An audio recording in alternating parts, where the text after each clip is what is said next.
Seguindo a forma de explicação dos vídeos anteriores, de uma forma bem didática, trago um assunto que está diretamente relacionado ao sistema de holding, que são os regimes de casamento que são possíveis de adoção quando então o casal quer convolar núpcias. Meu nome é Alexandre Pim, sou advogado, especialista em planejamento patrimonial da família. Os regimes de casamento previstos na legislação brasileira são regime da comunhão universal de bens, que é quando todos os bens, sejam eles anteriores à celebração do casamento ou adquiridos durante a constância do casamento, misturados em um único patrimônio, fazendo com isto o patrimônio do casal. O da comunhão parcial de bens, que é aquele que os bens adquiridos durante a constância do casal, pelo esforço mútuo, consolidem-se no patrimônio daquela família, deixando aqueles bens antes da celebração únicos e exclusivamente de propriedade daquele que já o pertencia. Mútuo esforço é aquele esforço não necessariamente corresponde a financeiro. Pode ser que no casal um trabalhe fora e outro cuide dos afazeres domésticos, dentre eles a criação e educação dos filhos, o cuidado com o lar, a administração do patrimônio, seja ele financeiro, imobiliário. Para a legislação, este é um esforço tão grande quanto aquele esforço daquela pessoa que sai para o dia a dia trabalhar fora de casa. E o da separação total de bens, que cada um é dono daquilo que estiver em seu nome, seja ele através de uma nota fiscal, de um documento imobiliário, em quem o bem estiver registrado, a ele pertencerá. Estes regimes de casamento são transportados para a união estável, união esta devidamente reconhecida pela nossa legislação civil. Antes de 1977, o regime comum que era adotado pelo casal que não optava por um ou por outro era o regime da comunhão universal de bens. Caso o casal desejasse um outro regime para definir as regras daquele matrimônio, então deveria o casal expressar e assim elaboraria-se um termo chamado pacto antinupcial e ali se colocaria qual regime que não o da comunhão universal seria adotado pelo casal. Após 1977, com a alteração da lei, passou então a ter-se como regime comum das celebrações dos casamentos o da comunhão parcial de bens, que é aquele que, com o esforço comum, o patrimônio do casal torna-se um só, necessitando também do pacto nupcial, caso o casal opte por um regime diferenciado, seja ele da comunhão universal de bens ou da separação total de bens. Este regime de bens, opcionado pelo casal no momento da celebração, ele pode ser alterado durante a constância da união, desde que o casal manifeste livre e consciente vontade ao cartório de registro civil competente, aquele mesmo utilizado para a celebração de seu casamento. Alguns requisitos são exigidos pelo cartorário, como uma certidão de distribuições de processos para que se demonstre que não haverá nenhum prejudicado com esta alteração de regime, pois não poderá um casal que quer alterar o seu regime de bens ter processos em que o credor possa vir a ser prejudicado com a mudança no regime de bens. O exemplo da separação total, um casal que tinha a comunhão universal de bens, passando a optar pelo regime da separação total de bens, o credor daquela pessoa terá claro prejuízo, pois não mais alcançará aqueles bens que antes um do casal possuía. No que influencia na holding familiar? Eu vou trazer um pequeno hiato aqui antes de realmente ingressar na influência do regime de casamento no sistema de holding familiar. Os regimes de casamento, eles são aplicados para o caso de um eventual divórcio daquela união. Quando há o divórcio, busca-se então qual o regime adotado pelo casal para que, no momento da divisão do patrimônio, aquele regime faça com que as vontades anteriores ao casamento reflitam naquele divórcio. Contudo, o regime de casamentos não interferirá em absolutamente nada se houver o falecimento de um dos cônjuges. Havendo o falecimento de um dos cônjuges, o cônjuge sobrevivente passará a ser herdeiro ou meeiro daquele que partiu. Aquela opção tida lá atrás não é mais a vontade das partes. Às vezes o casal pode estar até mesmo separado de fato, unido estavelmente com uma outra pessoa, e com o falecimento do seu cônjuge, por não ter sido levado a registro ou divórcio, ele pode vir a ser herdeiro daquele patrimônio que você veio a conquistar após o fim da união. Há uma outra linha que a legislação vem cada vez mais tomando cuidados para as decisões relacionadas a este assunto, que você deve ficar muito atento.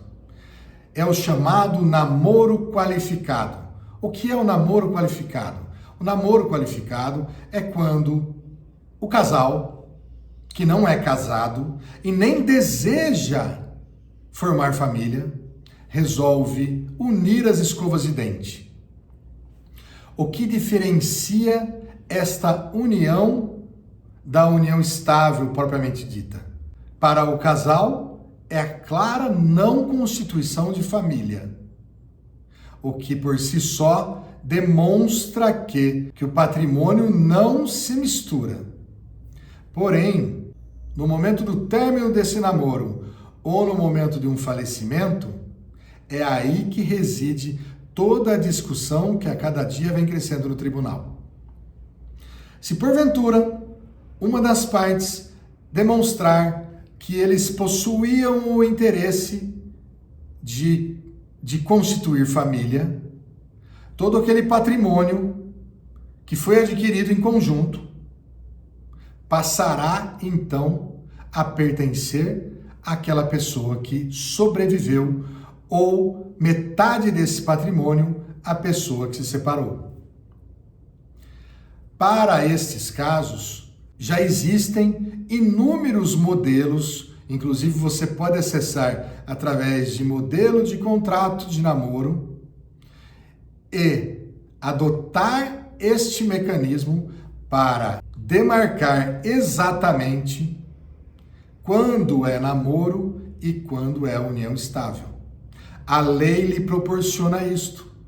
Se você nada fizer, correrá o risco de ter, ao final desse relacionamento, uma ação judicial de reconhecimento e dissolução de sociedade de fato, cumulada com partilha de bens, ou reconhecimento e dissolução de sociedade de fato pós-mortem com partilha de bens. Adote as ferramentas que a lei lhe proporciona. Procure um advogado, caso tenha dúvidas. Pois bem, vamos agora então ingressar na estrutura da holding e quais os mecanismos que temos para que então este patrimônio se consolide na família. Em primeiro lugar, o regime de casamento influencia diretamente na constituição da sociedade.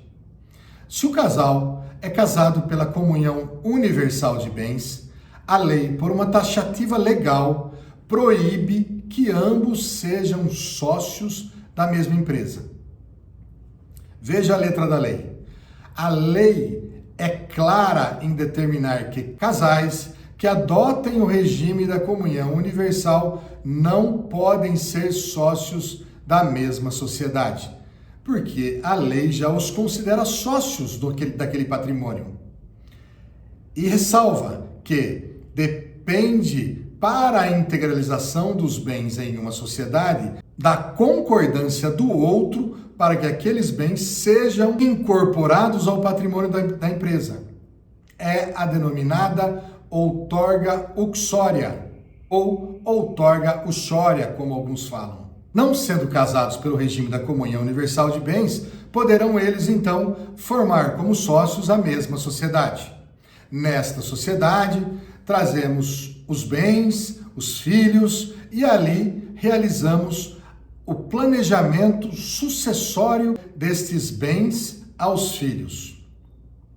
No momento em que realizamos o planejamento sucessório, incluímos dentre o planejamento uma cláusula chamada incomunicabilidade. O que é isto? É uma cláusula em que os bens que os filhos herdarão não se comunicarão com o marido ou com a esposa daquele filho.